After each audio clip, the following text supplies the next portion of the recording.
Hey guys, J-Man here. All right, I'm real excited today to talk about this one. I was waiting for this for a while. That's X-Force Killshot. My comic shop, unfortunately, was one of the shops that got a delayed order on this one. So I'm not going to get the physical copy until probably next week. So I grabbed the digital copy. You guys know I'm a fan of Rob Liefeld. I've always been a fan. I was there for X-Force #1. I was there for Image Comics. I was going to put this in my 90s videos section, but I mean, it is a new comic, so technically it should be in the X-Men talk. I am doing 2 videos, so the weekly X-Men talk will cover the other 2 books, and then this will be just for X-Force Killshot. So it's pencils and inks by Rob, story by Rob. I mean, I really love this book. And look, we know that, look, Jack Kirby's my favorite.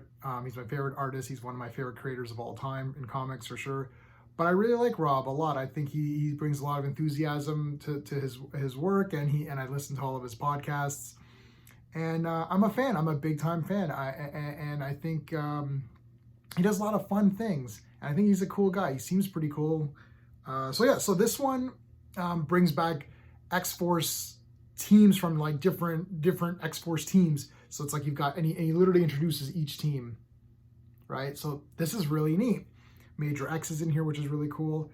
I'm not going to spoil anything what happens here because I want you guys to kind of read this and enjoy it. But look, this is like the 90s comics brought back to life, which is what I love. It's action-packed. It's very simple. Strife has a super weapon. He's gonna do his kill shot. That's where they get that from. And Cable assembles a bunch of teams to go take him down. They fight the Mutant Liberation Front. Major X plays a big role in it. And you got awesome pages like this. Like, look how good that is. This will just be amazing, right? So I love this.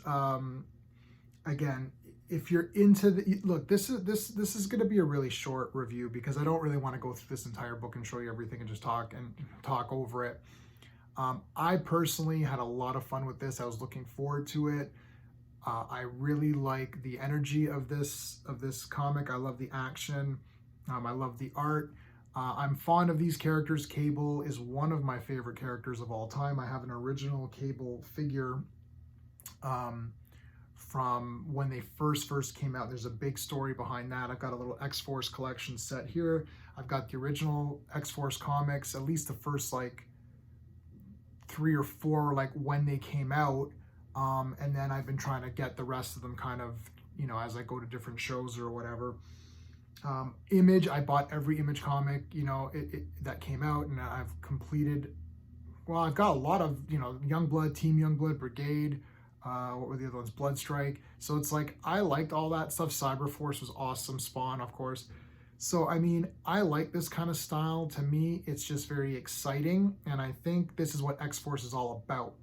I think X-Men and New Mutants and some of these other X books, they can do different things. They can get, you know, they can maybe do more political statements if they want to, or whatever they, you know, or go more in depth with what's going on in the world of Krakoa and all this. But X-Force to me was always an action book. It's not to say that one style of book is better than another. I read several different comics, and you guys know I read every X-Men book that comes out, and I have different reactions to all of those.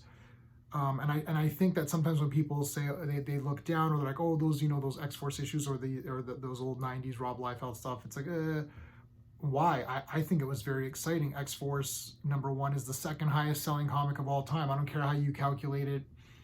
The fact of the matter is people were buying that. It was hot. It was a hot ticket item. And it was a lot of fun. This is definitely a homage to that. It brings you right back. And if you're into that kind of stuff, like, look at this, man. Like Shatterstar, that's awesome. If you're into this, you're into it. And I think if you're into it, you're in. You're all in. If you're not into it, I'm probably not going to really convince you with any kind of arguments to say, you know what, you need to get into this. Because I know a lot of people don't like these 90s style comics. They're not fans. They're not fans of Rob or his style, but it does remind me of manga, and I do read a lot of manga. My wife reads tons of manga, and he's always said that. and I really like it. I think it's awesome. It's dynamic. I enjoyed Major X when that came out, and I really liked Snake Eyes was good too. What was the other one that just came out? Oh, the Shield. That was awesome. So let me know what your thoughts are, guys, on this book, and what if you're excited or not, if you're getting it. I happen to really like it. It might not be for everyone, but give it a shot, man. Give it a shot. Check it out. There's a lot of action. It's fun. It's fast paced. We're gonna probably read it a couple times, easy. Get the book if you can. If you're planning on getting the actual comic, get it, because they do tend to sell out. A lot of Rob's stuff does tend to sell out, so you do have to kind of get in there. He doesn't do so many things anymore. It's not like it's just like every day there's one out, right? He does special projects here and there. Like Snake Eyes sold out pretty fast at my shop. So anyway, let me know your thoughts, guys. All right, until next time.